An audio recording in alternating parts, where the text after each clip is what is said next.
So welcome everybody to DWP 2022. Today we have Dr. Mungai Lenneiye to discuss the big question around what it takes for Africa to be the next major economy. So remember this season, the whole season, we are focused on whoever controls Africa runs the world. It therefore follows that if Africa starts controlling its own resources, it will run the world one day. So just to recap on the 5 sessions we have had so far before I introduce Dr. Mungai. We started off first session, the wealthiest continent in the world and yet the poorest people. Then on the second session we discussed why they stop Africa from manufacturing so that they can access Africa's resources for a song and then be able to manufacture and we just buy finished products from them. In the third session, we asked who are Africa's real partners, and we agreed we don't have any real partner because everyone out there who wants to be superpower is more interested in African resources than they are in the people themselves. So we are our own partner at the end of the day. In the fourth session, we discussed the issue of Africa being the original superpower, because it's almost treated like it's the last frontier for development, and yet it was the original superpower. And we went through some of those facts. And then finally, last week, we then started opening the question, what would it take for Africa to be the next economic superpower after China? There's no better person. Dr. Lenneiye is the founder and director of Udugu, which really just is doing a marvelous job in institutional development initiatives. He's a former World Bank country manager for Zimbabwe, and he's worked in many African countries, actually. We just named a few here, Botswana, Zimbabwe, and South Africa, helping mostly with the health systems, planning and development, but generally, as you can see, is a thoroughbred bureaucrat as well, advising governments at the highest level. So, welcome, Dr. Mungai. Thank you, Prof. Yes.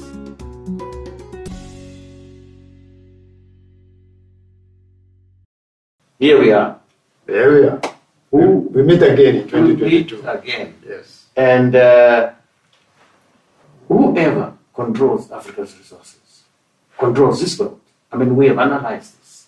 But the most important issue is therefore that if Africa can control its resources and be able to use that for our own development, no one can stop Africa being the next superpower. But then I've got my first question for you. Go ahead. If Africa is going to be an economic superpower, what are the 3 preconditions that you see as necessary before that could happen? Well, Prof, there are many. It's a hard one to just figure out the 3, but I would hypothesize the following 3.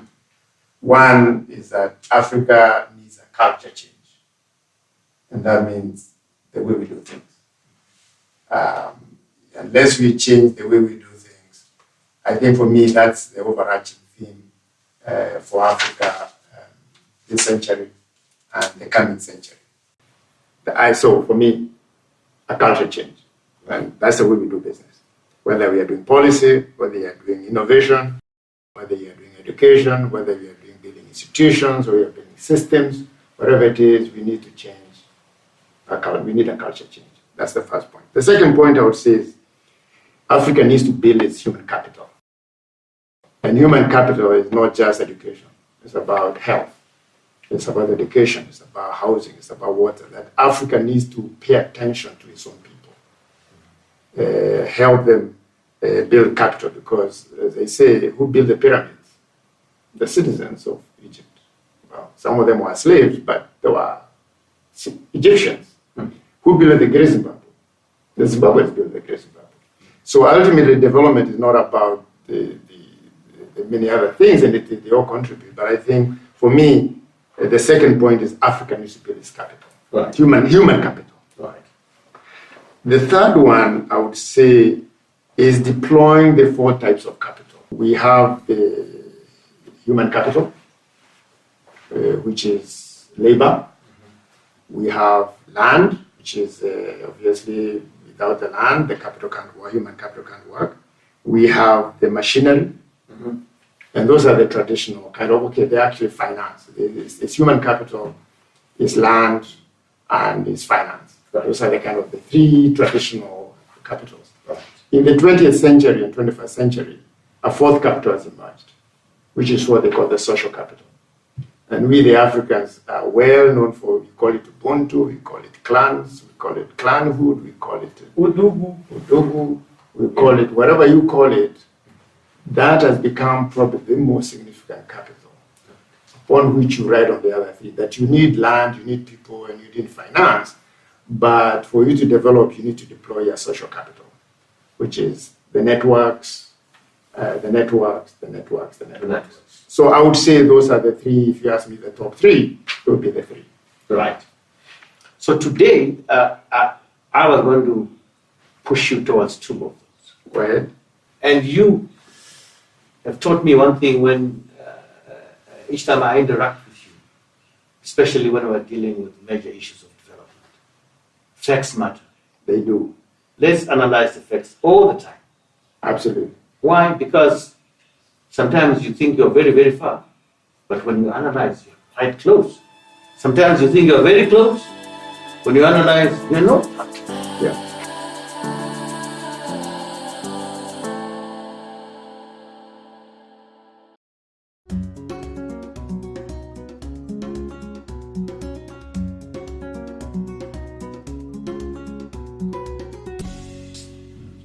If we just look at population growth rates, okay, well, look at this figure here.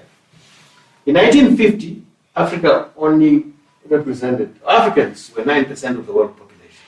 Okay. You know, today we are closer to 17, 18%. In 2050, it's projected 1 in every 5 human beings will be African. Sure. By the end of the century, 2100, almost 2 in every 5 human beings will be African. Well, by that time, almost 1. Yeah, 2 out of, yeah. Okay. Does this matter at all in Africa positioning itself as an economic superpower? Yes, facts matter.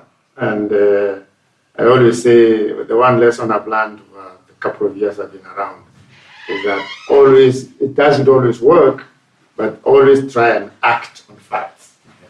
So what do these facts tell us? That is, all things being equal, this should have incredible impact on where Africa finds itself at the end of halfway through this century. But it's not enough. You're talking about the human beings. Mm-hmm. They do not turn into capital until education, health is applied. Right. So for Africa to turn that population into a factor for development, right, we need to apply these other factors that make that human being become capital. Right. Because the population is raw material. Right. To turn it into capital, you need to make sure they are healthy, you need to make sure they're educated, they are learned, and you make sure at least they are not poor. So yes. So from that point of view, and why it matters, for instance, I like remembering the story about, if you look about, let's say, 1883. Mm-hmm. 1883, that's when they drew Berlin Conference. Yes, 4 years. In 1883, the world had 1.4 billion people. Yeah. 1.4 billion. Yeah. Mm. 10% of them made up the 6 European countries that colonized Africa. Mm. Why were they able to colonize 90%, practically 90% of the world? Because they had been able to apply the factors of turning their human population to capital. They had been able to actually deploy the capital they had in terms of land and the finance they had, and they had used their networks. Okay. So for us in Africa to make this population, yes, it matters. The facts matter. That fact is important, but we need to figure out how we apply the other factors to turn the human raw material into capital. So what would your response be if I said, well, when at the time 2 out of every 5 human beings are Africans, it won't matter at all at that point whether African economy is the best in the world or the worst. It will still be a huge issue for the continent because Africans will be almost everywhere. So we have 2 extreme scenarios. One where Africa really now does really grow like other nations have, like US did in the past, like China has done over the last 35 years, and like India is now starting to do. So I think we can go through that scenario, see what the effects are, and then maybe in another session we can then look at the worst case scenario, where we still have African population growing quite a lot, even though we are poor, and what impact that will have on the world. So let's start with them. If actually we have,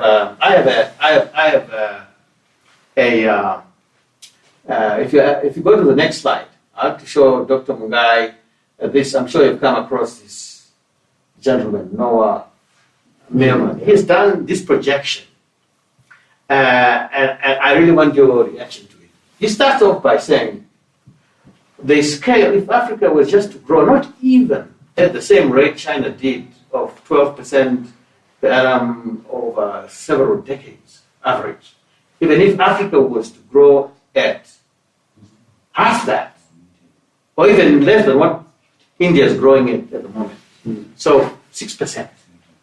Even at 6%, Africa will still end up being the largest economy between 2050 and 2060. With China still growing at the rate it is growing now, and the US still growing at 1-2%. This is what this analysis shows. So what? But you know, one of the reasons he gives preconditions different. Yes. The difference between Africa and China are quite a few. The one that I singled out, and it's not in his analysis, but I singled out, is unification. And I think I've heard you talk about this in the past. And you said, well, by 1979-80, China was already a unified society. Yeah. Africa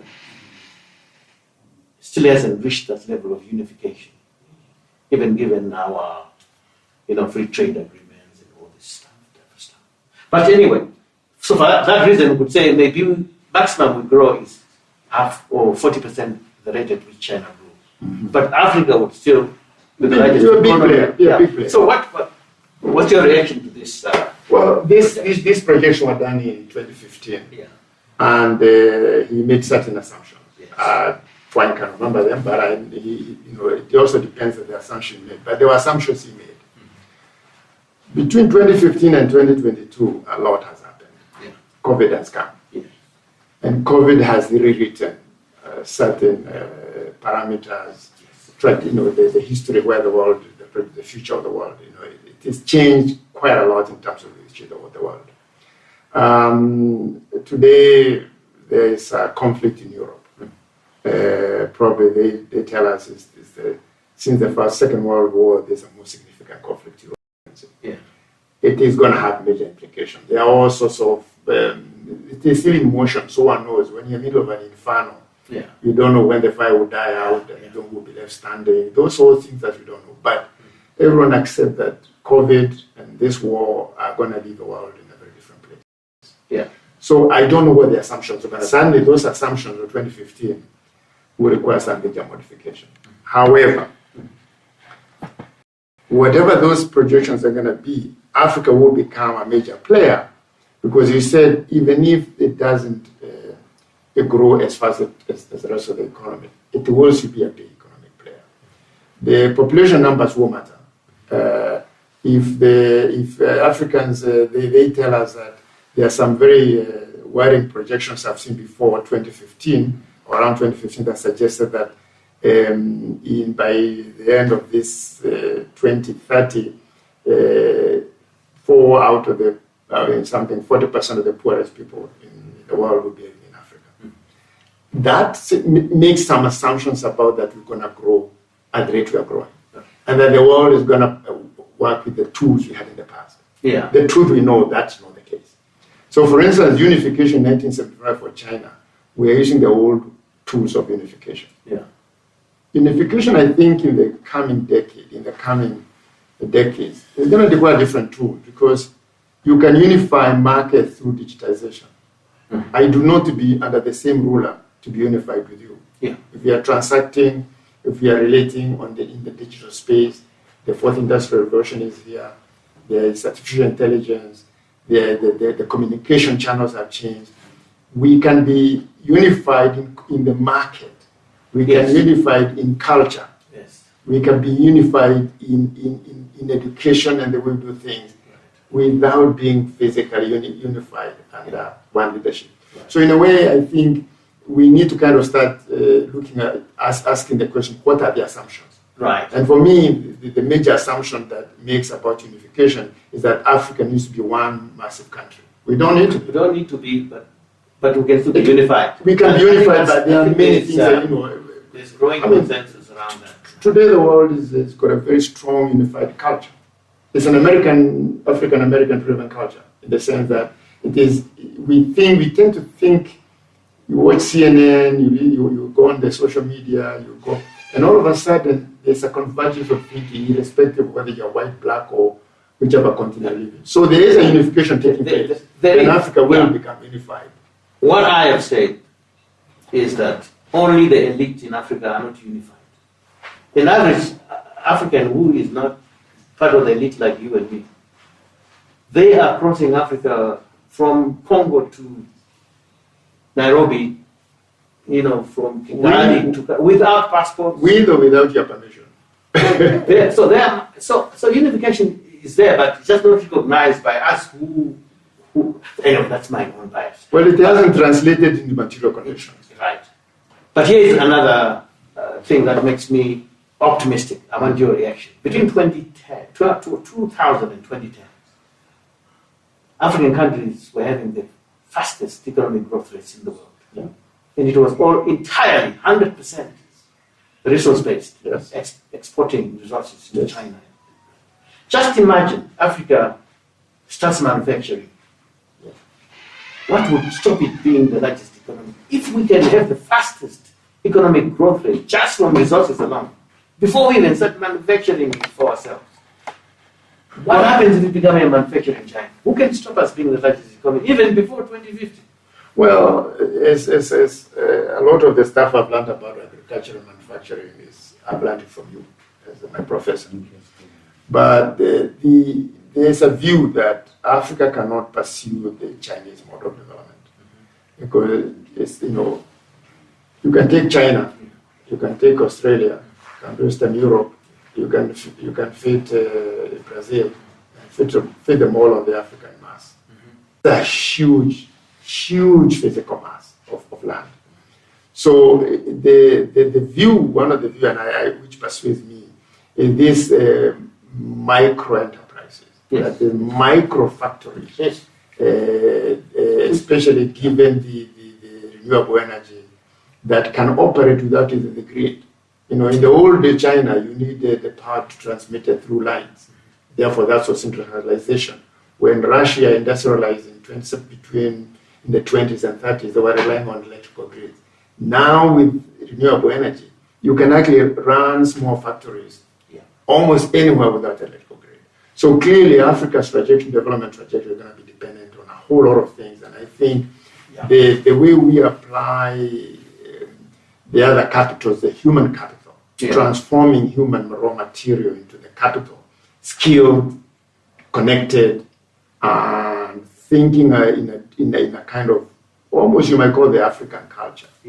I have a feeling you are right. It will take a lot to to actually beat Africa. So fact matter. Facts being Yeah. Let's see the next slide and see whether Dr. Mungai can react to this scenario by Noah Millman.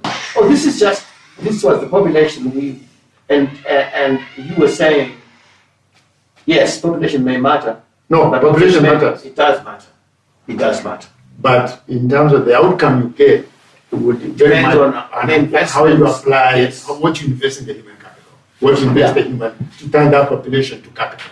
So although 2 out of every 5 human beings will be African, if actually Africa's GDP per capita rises quickly by 2050, the population growth may actually slow down.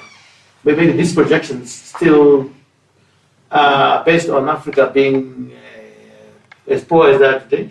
Well, there are certain assumptions, and I think the economists always say all things being equal. All things. And all things being equal means today. Yeah. The thing is that if, for instance, African population grows at that rate, then we have the GDP growth as we projected. Yeah. But the GDP is not used to improve the human being into human capital. Yeah. Then our growth rate will be low. If the GDP we generate builds an economy where it's more inclusive, where the resources are used to actually invest in the human being to become a better person in terms of their mind, in terms of their health, in terms of their abilities, then the growth in Africa, things won't be equal as we know now. Things will change. I like what you just said, and I would still use that to argue that between 2000 and 2010, if that jump in economic growth, if we would use that extra cash to do what you're talking about, build the human capital towards, and manufacturing, we don't even need factories. The Chinese didn't start manufacturing with factories, proto industries in the village, the township. Once again, I think you had made the point that although Africa, in that particular analysis, shows a huge jump after around 2060 or so, this may actually it could be flatter. It could be flatter or steeper. But it will still be the biggest economy. It will be flatter or steeper. Yeah. As I said, it really depends on what we do with the GDP growth. Yeah. If the GDP growth goes to producing more scientists, social scientists, because the new economy coming is going to require not just engineers. They're going to require people who take the machines and be able to make them relate to us and our culture. So in a way, if a growth in GDP is used to grow the human capabilities, then the growth could even be steeper than that. But if we don't, then we have more poor people, and the trajectory of growth will be lost. So it really is the policies then become very important.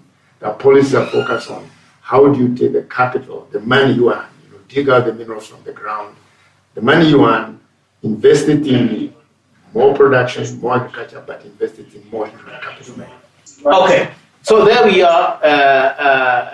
KK, I hand back to you, man. That was Dr. Mungai Lenneiye. I mean, you couldn't have any better commentator. I mean, this is data and statistics we're just throwing at him, and he was able to give us useful insights. Any questions, comments, please, Dr. Mungai is yours tonight. He's all yours. Waiting for your questions, comments.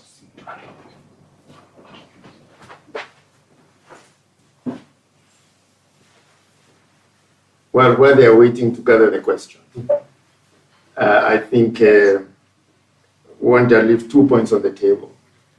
Why facts matter. The question is how to make poverty a competitive advantage that will catapult Africa into a superpower.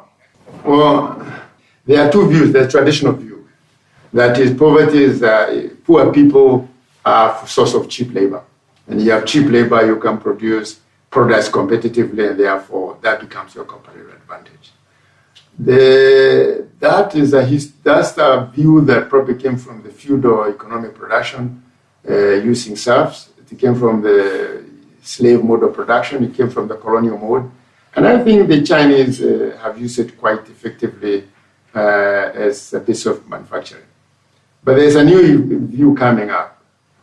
In an increasingly interconnected world, poor people move, they migrate, and therefore they cease to be a comparative advantage. If you're having poor people in Africa crossing the desert, Sahara Desert, crossing the Mediterranean Sea, moving north, they are no longer a comparative advantage because they are no longer here to be actually made cheap labor for production. So I think that is a narrative that comes from the past. Things being equal, given where we are within technology, unless something happens and we start regressing backward technology, I think in more interconnected, younger population, easier movement, I think I would hypothesize that that's unlikely to be a comparative advantage. Yeah. We want to get our people out of poverty so that they can use the raw material human capacity to turn it into human capital that is actually skilled and willing to able to actually produce for an increasing world that where production is going to be less dependent on the physical capacity of human being, but his ability to use machine and technology. But Doc, there is also, China's almost miraculous economic growth rates. Yes. Has eventually spent out this new school of thought, new economic, new stage theories, and so on. And part of it is also collaborated by work on understanding rural middle class people and redefining what that means. Because poverty for us is defined by numbers.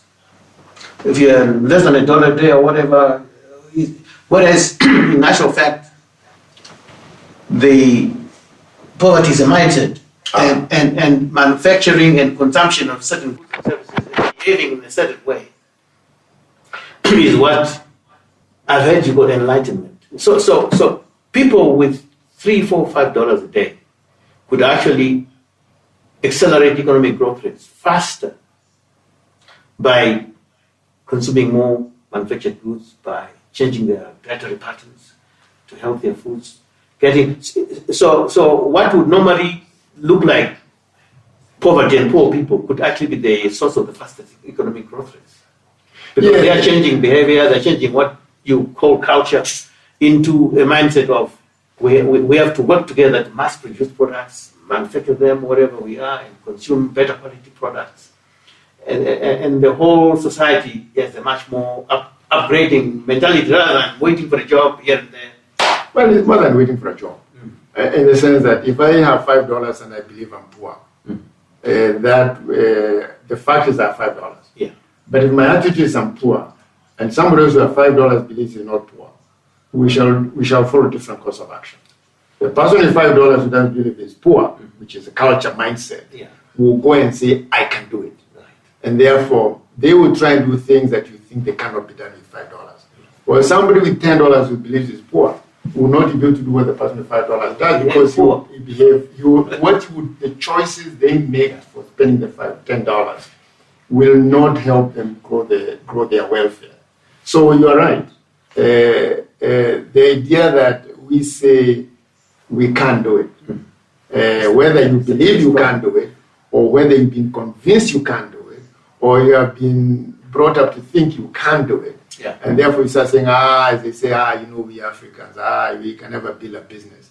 Well, even if we give you $1 million, if you believe you can't build a business, you probably won't build a business. You'll go and buy some consumer goods like the latest kind, built in Europe or in Japan, and build the biggest house. And you will think of building a factory to make soap. You will even think of actually building a sun dryer to help the villagers dry the fruit. You won't even think of drilling a borehole to get water out to grow more food. So the mindset matters. I mean, for me, that's why I say the culture is the most important variable as far as I'm concerned, to get any society out of poverty.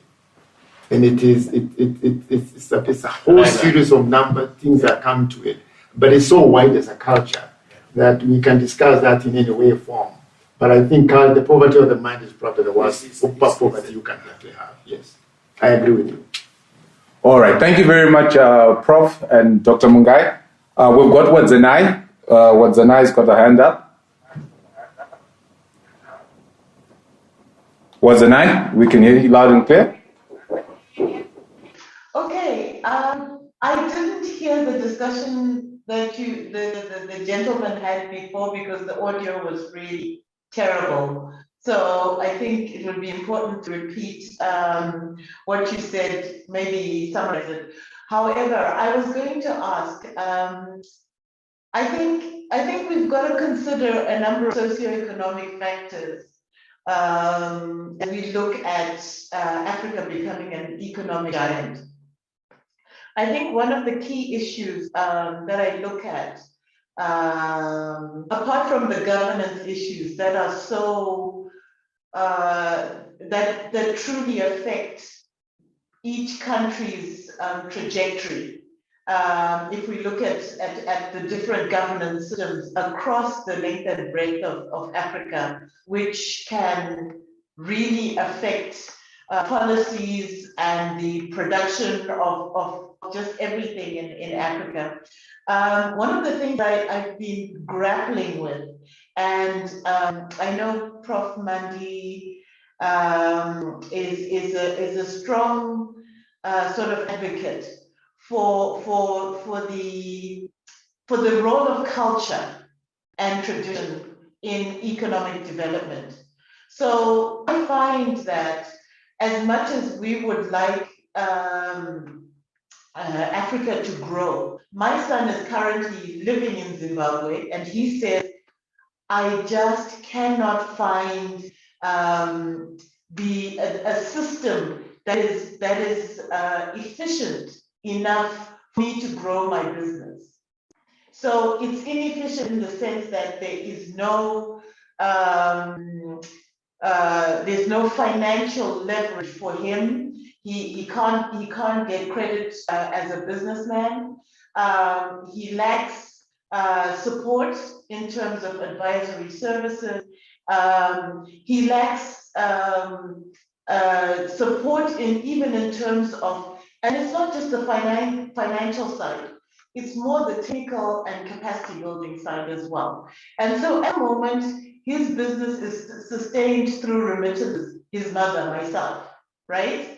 And he lacks the ability to find the tools that he can grow his own business without having to rely on remittances. So I'm using Zimbabwe as an example because I'm Zimbabwean, but these are some of the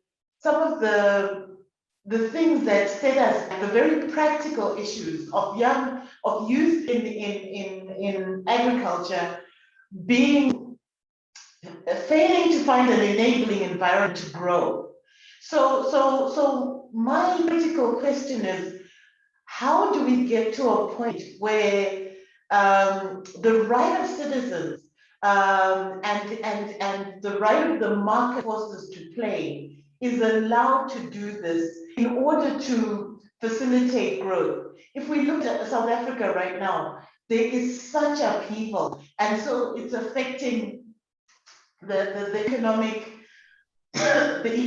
of the country, and you know, investment is fleeing. So yes, we talk about, even if we need a certain percentage of growth to become a powerhouse, there are still some fundamentals, economic and social, that are stopping us. So I just like your take on that. Over. I hope I made myself clear.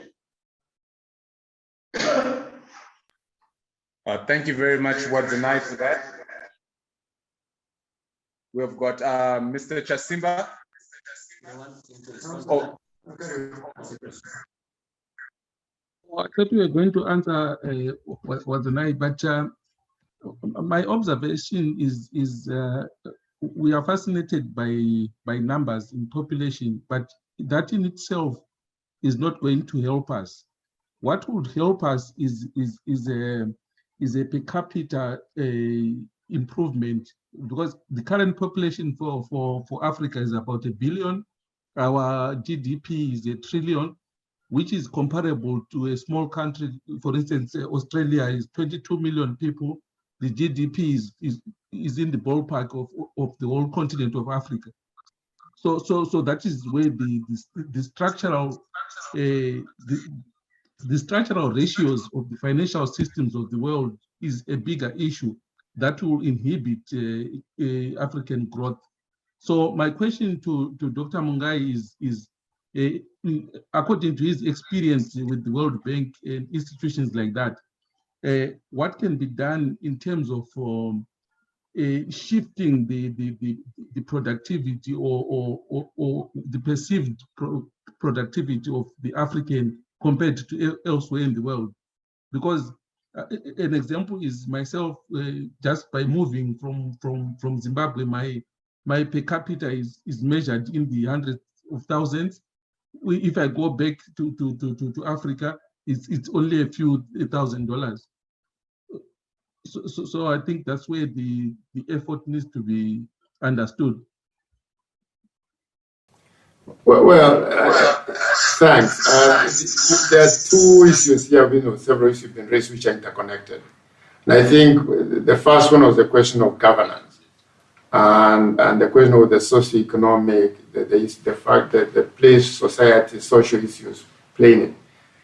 Governance as a concept is you can say is fairly a standard measure. It's how we do things, what are the kind of controls, how we are perceived and how we report to the rest of the world understands that. But its practice is very contextual and it changes all the time. There are things that the Asian tigers did during their phase of very rapid growth that if you try to do them today, you'll be accused of gross violation of human rights.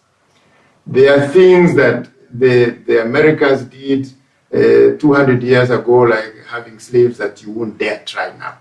So governance it's also part of the culture. It's how we do things. As the way we do things changes, governance and what we measure in that governance changes. It might not as a concept change, but what was accepted yesterday becomes unacceptable today. So now she raised a question about, and they are linked to the second question. And I think they are asking, what is it we need to turn the population we have, the difficulties we face in Africa and in Zimbabwe and South Africa, into opportunities? I would put two words on the table: policy choices and priorities.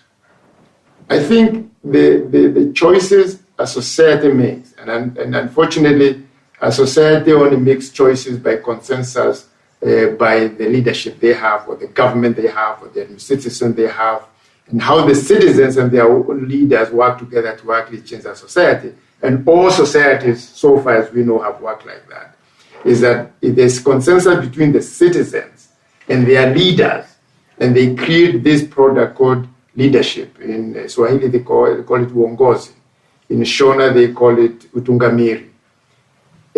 That product, which brings the citizens and their leaders to create a consensus and a vision and a view where they want to go, that then tends to kind of lead to different policy choices.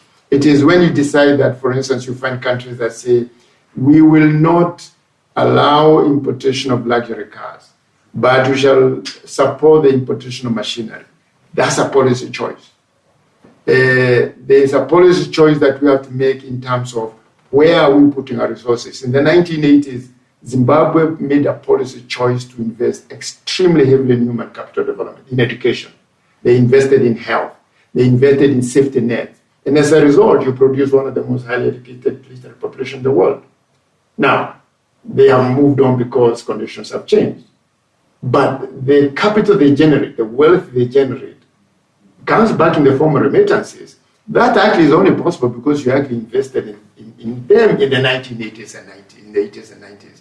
If you are not invested in the education and health in the 80s and 90s, even if they migrated, the earnings will be low, therefore you get the kind of capital remittances you're getting now.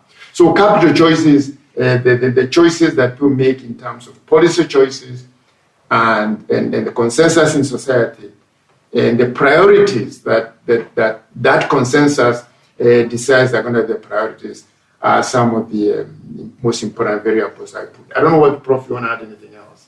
There are many things I can say on this particular subject, because the question of capacity at the individual level, I might be very strong, but if I don't have the knowledge, I can't do it.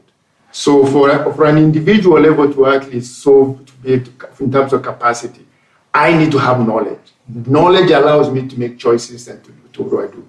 At an institutional level, I need to make sure that at least that we have the right leadership. We have we are empowered. We have the right tools to actually make the decision. And at society level, we need consensus, and we need the political will. So you should start combining consensus, political will, and the availability of technology as society then able to move. So it means that, for instance, the Chinese had powder, but they were using it for celebration. But the institutions did not move the next level, which turned the powder into gunpowder. That act of a society that takes gunpowder and turns to a gun, whatever you think of guns, changes the equilibrium of forces. So in a way, what I'm hearing the two people are asking is they're asking very micro internal questions to a country like Zimbabwe or South Africa. What does our history tell us? What is our reality? What are our dreams and what are our wishes? And are the wishes of the elite, the leaders, and the wishes of the ordinary citizens aligned? And that is where the consensus and that's where the political will come together. So I would argue that, to me, they sound rather abstract and hypothetical. But if I'm a rich man here and I choose to take my money and invest it in building a soap factory, all of a sudden I change a lot of things because I buy a local material to make the soap. I employ people to make the local soap. I employ builders to build the factory. I have people doing the distribution. I have consumers buying it.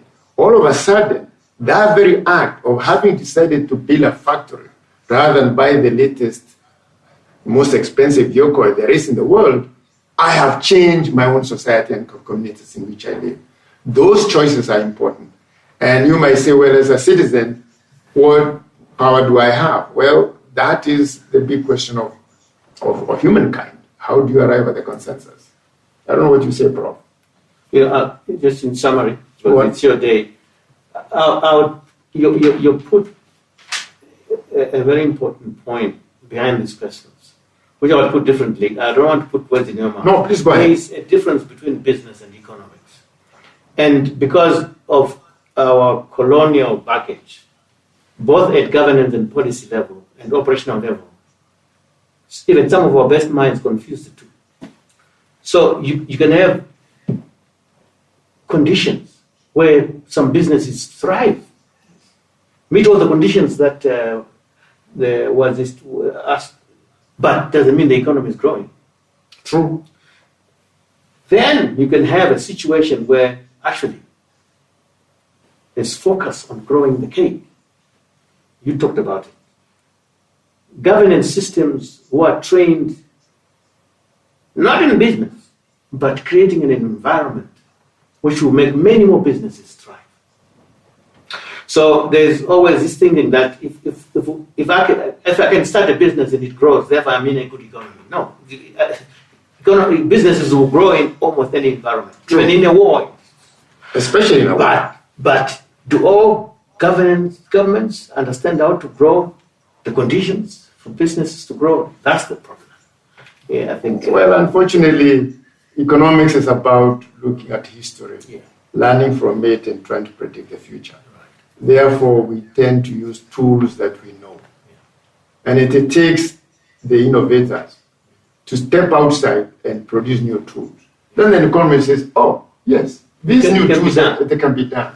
So in a way, what we are really being challenged as Africans is to not just look at the tools from the past and say, how can we use those tools more efficiently?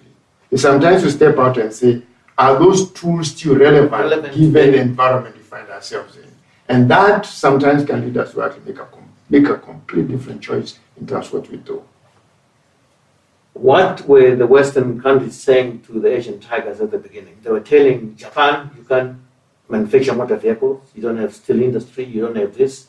They were telling South Korea, you can't do a ship industry, but you don't have the comparative advantage. I mean, but they did exactly what you're saying. China. They stepped out. They stepped out and created conditions for comparative advantage in an industry where in Western economics there was no comparative advantage. Well, the Americans assumed that, the Western society assumed that having steel is a comparative advantage. The Japanese said yes, but having the knowledge and having a customer looking and then being able to actually produce the something customers want, being able to miniaturize, being able to produce is cheaper. That is a bigger comparative advantage than having all the steel you want, because we can get cheap steel. But to transform steel into a more expensive product is not more steel you need. It's know-how. And that to me is where the African, that's why we are being challenged. And I'm not saying I have the answers. It's a question I'm asking myself all the time. Where is the new thinking in Africa to think outside what we know has worked? Because I cannot build an African economy based on colonial form of production, because that's no longer an option. But based on what you just said about innovation and going outside the box, you don't need the answers up front. No. But what you need, instead of listing all the things you don't have, I don't have capital, I don't have this, I don't have that. List what you have. List what you have. And then see from what you have, what can you leverage? But you've been in almost more than half African countries. You listen to youngsters, you listen to people who really are struggling, and they are struggling. So I'm not trying to minimize it, I don't think you are. But the idea of always starting with what you don't have is the problem.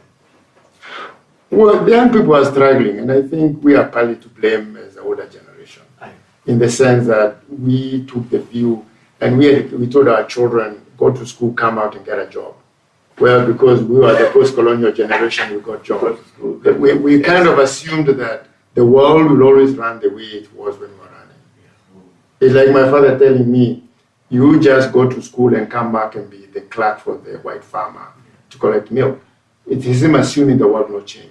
And I think the question we have is, how do we work with our generation, with our children, to figure a new paradigm shift? What does it mean when you say the economy can provide jobs, but there's a whole new world of technology.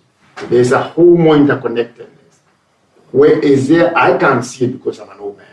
No. But you as a young person, can see things do you see in this new world opportunities that I can't see?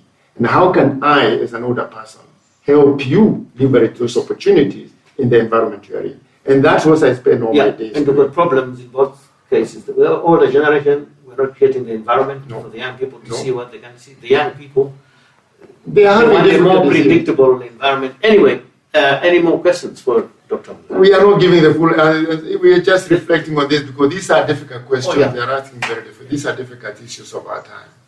Yes, we've got a question here. What role will technology play in propelling Africa into a global superpower, even though Africa is slow to adopting new technologies?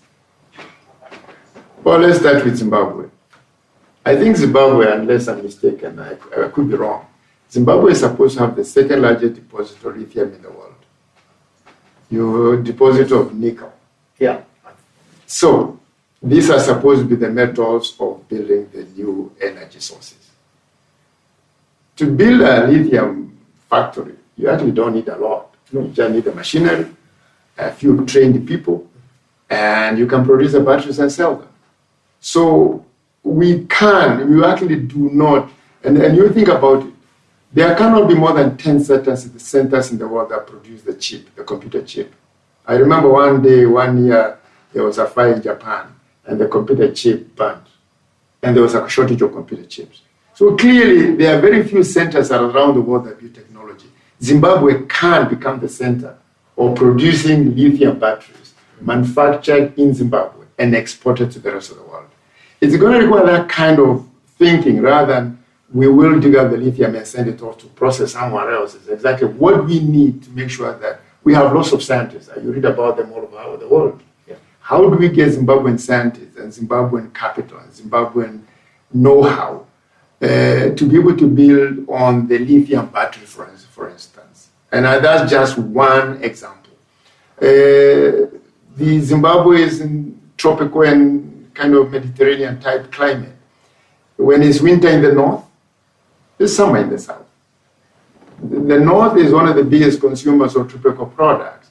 What does that mean for the policymakers and those of us who call ourselves innovators, the young generation innovators, What does it mean in terms of thinking? Where do I find these opportunities? So for me, in technology at the moment, the barriers to accessing technologies have really come down. That piece of gadget you are holding called the mobile phone has changed Africa.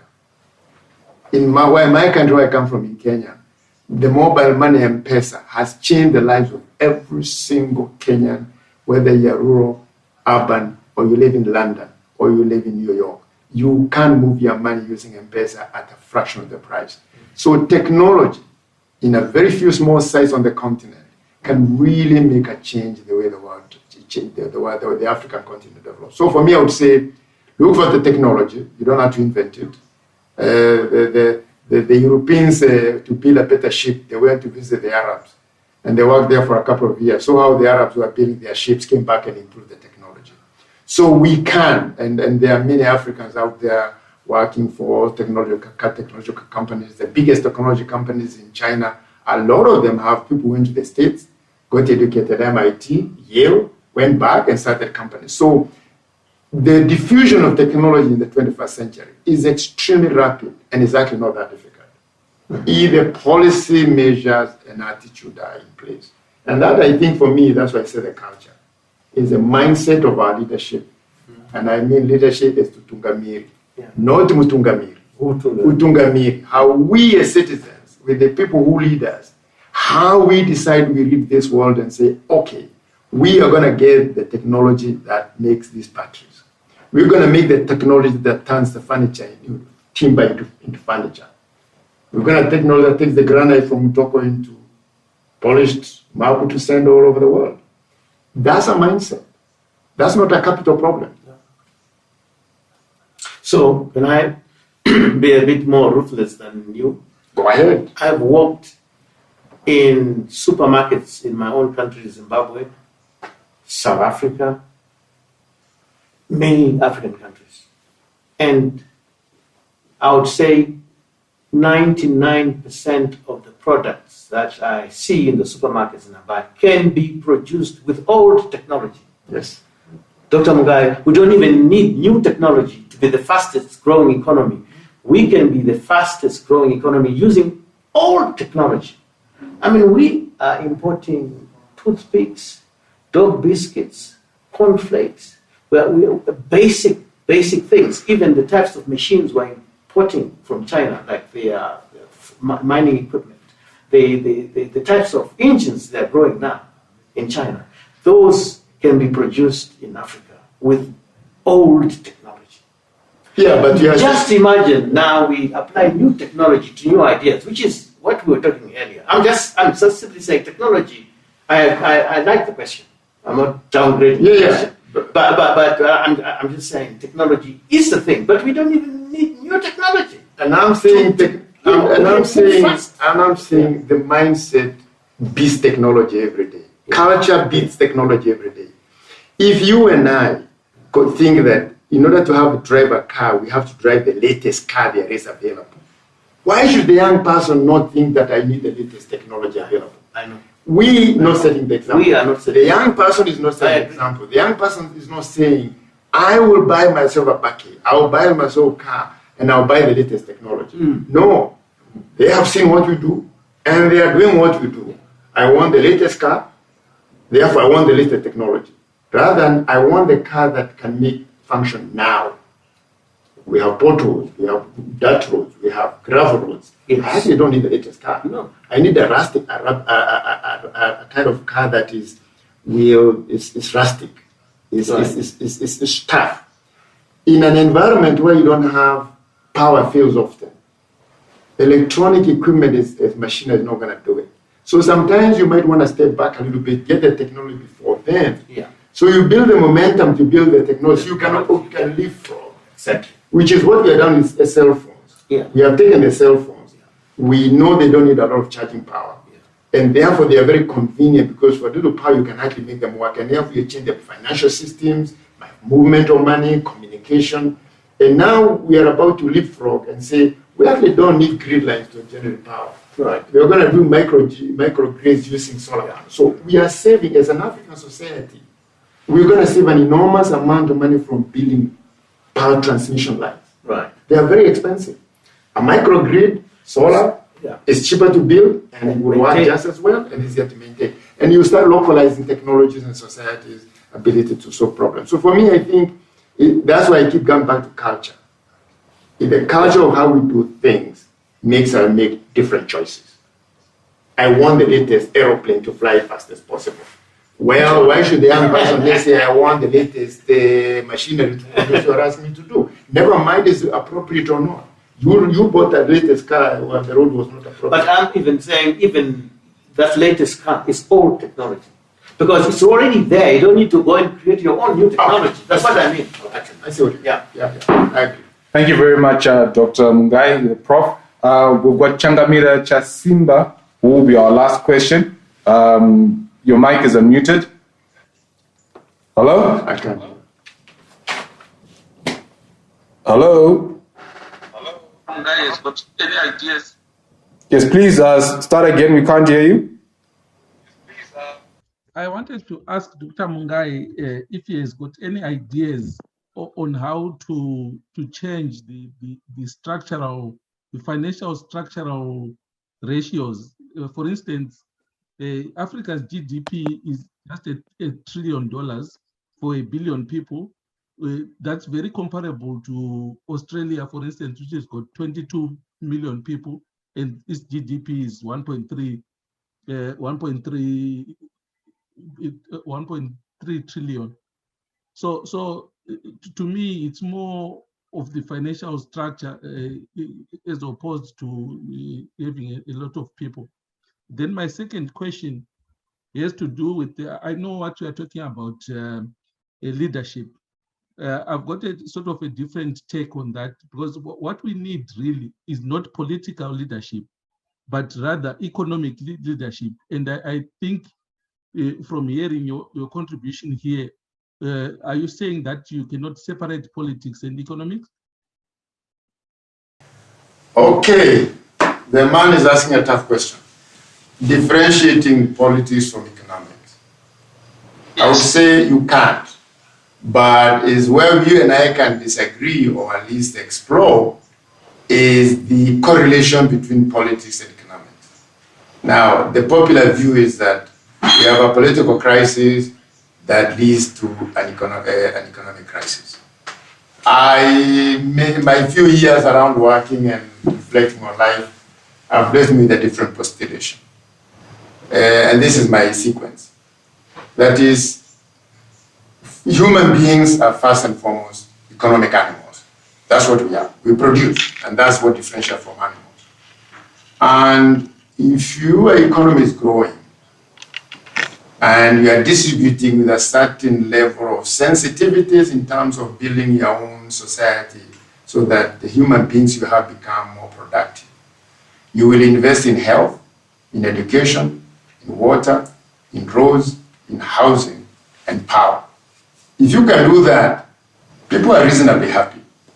There is a constantly demonstrated correlation that when a country is having good economic performance, those governments get re-elected. And therefore, people who are happy tend to reward those who have made them happy when they come to ballot box. I mean, that's the general correlation from whether society, whichever society you come from. So my thesis is that if economy grows, you finance your social services, people are happy, they are happy to go into the election. If the economy doesn't grow, or the growth is not being distributed to actually produce services for the population don't get the service, they get angry. And the Bob Marley said a hungry man is an angry man.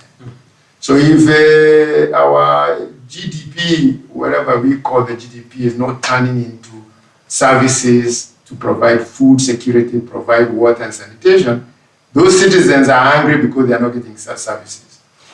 When you are angry as a society, politics become the natural outlet of that anger.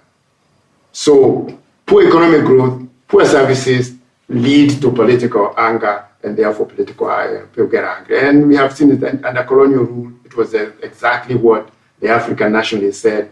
We are not getting education, We are seeing the white people with their schools, and they have cars and they have food, and we don't have. So they mobilize the population on that basis. So if you want to, I would then argue that Africa's crisis is not a political crisis. Africa's crisis is first and foremost an economic crisis where growth is low, and even when we have it, it's not being spent on improving the lives of its citizens. They get angry, they become political. Now, this GDP question. GDP is an interesting measure in the sense that it is developed by the IMF, the World Bank, economists all over the world, the African Development Bank, in order to try and create a comparison in terms of measuring things, and at least comparing countries. The truth of the matter is that more important is more to say GDP, GNI, gross national income, which is then measured the purchasing power parity. Because if a hamburger in the US costs $10 and a hamburger in Zimbabwe costs $2, if I earn $2 in Zimbabwe and you earn $10 in the US, we are parity. We can buy the same thing. We can buy a burger. So the numbers themselves are useful for comparing countries, but they are not useful when you're comparing the kind of life I lead and where I live. So when we say we want a middle income country, we are talking about numbers. When we say we are talking about middle income economy, we are now saying what kind of lifestyle do those people have? Because you can live in a country that is extremely, I lived in a country, I'm going to say which one, where a burger and a Coke was costing $45 US. I could buy the same burger and Coke in Johannesburg or Nairobi for less than $2. So if you earn $45 in this country, and I earned $2 in Kenya, which bought me the same Coke, as far as I'm concerned, we are the same in terms of what we can buy. Money is only useful depending on what it can buy you. So Africa's GDP actually is 2.6 to $3 trillion. That's my latest numbers, which I have. Yeah. That is, we are 1.3 billion people with a 2.6 to 3, depending on which measure we are using. Zimbabwe's economy is more difficult to measure than others because of a few difficulties. But on the whole, there's an acceptance that Africa's GDP is not less than 2.6 trillion, is not more than 3 trillion. If Africa was a country, it would be number 7 in the world. But it isn't a country. So when you take that 2.3 trillion into 1.3 billion people, we have two fundamental problems. The distribution of that income. Most countries in Africa, the top 2% sometimes control 80% of the wealth. And the bottom 40 sometimes only have 10% or 5%. That is a fundamentally big problem because it means that we are not using our wealth to distribute it in a way that it benefits more people to lift them out of poverty and therefore become more productive and therefore increase economic production and productivity. That's one problem. The second problem is as the elite. I think either we live in fear or there's a cultural problem, there's a mindset problem. I always used to say we behave as though we are visitors in Africa. As soon as we earn $5, we want to ship it out of the continent. When you ship it out of the continent, you shipped out capital. That's no longer available to be invested on the continent. So part of the problem is that we need to, the elite need to actually shape their policy-making framework and say, one, we try and retain as much of what we earn on the continent, either with a savings. Don't save it in another bank in Europe or in America or in Australia, because they are going to use it for improving their country. It's capital you're saving there. So if you save it in the country, but then the policy measures have to be such that they support savings. No point saving if tomorrow I wake up and my $10 is $3. I'm not going to save. I'll keep it under the mattress. And that happens all over the world. So the policy context is actually critical. In order to promote those two things. One, we need policies that create more redistribution of what we produce, and policies that encourage us to retain on the continent what we produce so we can invest it to increase economic growth. Then I do believe that if we can at least the mindset, the culture, the way we do things tackles those two things, we can increase the capital on the continent. Because I can almost bet that the remittances are coming in Africa, and I've seen some crazy numbers. There are some countries earning $10 billion in remittances to the continent. How much of it actually hangs around in Africa long enough before it heads out again? So part of for me, that's why you said the culture. You asked me the question, what do I consider the critical thing for us to develop? Culture change. The way we do things, the way we consume, the way we save, the way we view the continent. If you and I are thinking we're only here when there is trouble, you and I are going to run, then we're going to start spending our time putting the money out so we can run away to it. If we saw it ourselves that we are in this together, which is what the Chinese did, but then people forget, you couldn't move out of China when China was developing. In Africa, you can't close the borders. We will move. So we need different policy measures to encourage me to stay, because you cannot stop me from getting out the border.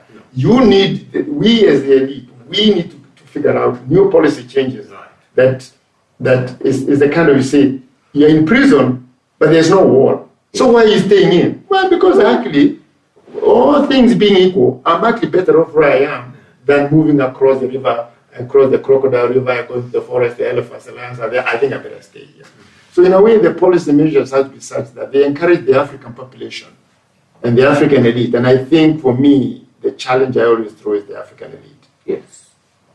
If we cannot find a way of changing our mindset, our culture, the way we do business, the way we view the world, then I'm afraid the population is not going to change their mind either. So it has to start with us as the people who are responsible for policies. So they say the young generation is going to be the leaders of tomorrow. But if they are watching us, the way we do things, they are more likely to do exactly what we did. So we have to actually start setting a better example. So hopefully the leaders of tomorrow have a better example to actually follow. That's all I can say.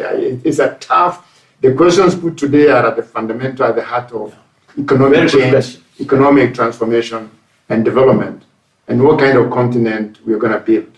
And I always say, we start building the continent one country at a time. Zimbabwe, Botswana, Kenya, Ghana, Nigeria, South Africa. If those countries start changing, then continents start changing. And it starts with us. Thank you very much, Dr. Mungai. Prof, do you want to add on to that? Do you want to? No, except to thank Dr. Lenneiye for coming over.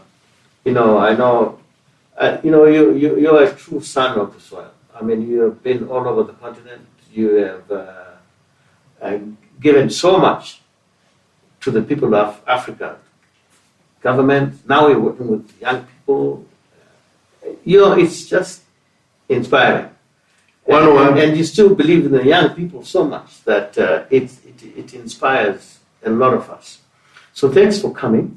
And we will definitely invite you back for at least another 1 or 2 segments, maybe in the next 2, 3, 4 months, because there are quite a few issues, especially this culture thing you keep talking about.